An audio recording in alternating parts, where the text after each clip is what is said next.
যে লালমনিরহাটের যে অংশটা ভারতের শিলিগুড়ির সাথে কাছাকাছি, যেটাকে চিকেন নেক বলা হচ্ছে, সেই চিকেন নেকের ৬২ কিলোমিটার অংশ বাংলাদেশের, ৬২ কিলোমিটার ভারতের সৈন্যরা দখল করে নিয়েছে।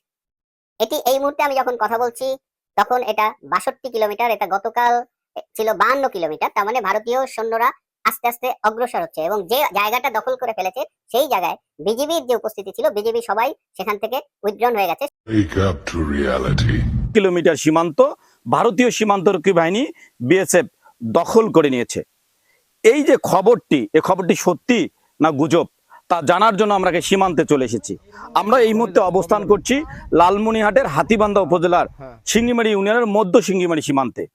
এই এলাকায় এসে এই এলাকার লোকজনের সঙ্গে আমরা কথা বলবো, আদৌ এই ধরনের কোনো ঘটনা ঘটছে কিনা, বিএসএফ বাংলাদেশে ঢুকছে কিনা বা কোনো ঘটনা ঘটছে কিনা, আমরা দুই একজনের সঙ্গে কথা বলবো।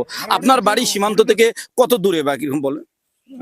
৩৫০ গজ হবে আমার বাড়ি, মানে হাফ কিলো রকম, মানে বলা লাগে বর্ডার আর আমার বাড়ি একখানে। মানে এই সীমান্তে তো সকাল বিকাল আসেনি। জি, এখানে কি বিএসএফ কি এই দুই একদিনের মধ্যে কোনো ভেতরে ঢুকছে বা কোনো জায়গা দখল করছে? উভয় পক্ষে শান্ত আছে, কোনো প্রবলেম নাই এদিকে। যারা বলছে এটা গুজব, মানে বাঙালির কেওয়াস লাগার জন্য এরকম একটা ইয়ে করছে। আচ্ছা চাচা, আপনি তো দেখলাম যে আপনি বর্ডারে কাজ করতেছেন, এই যে ভারতীয় কিছু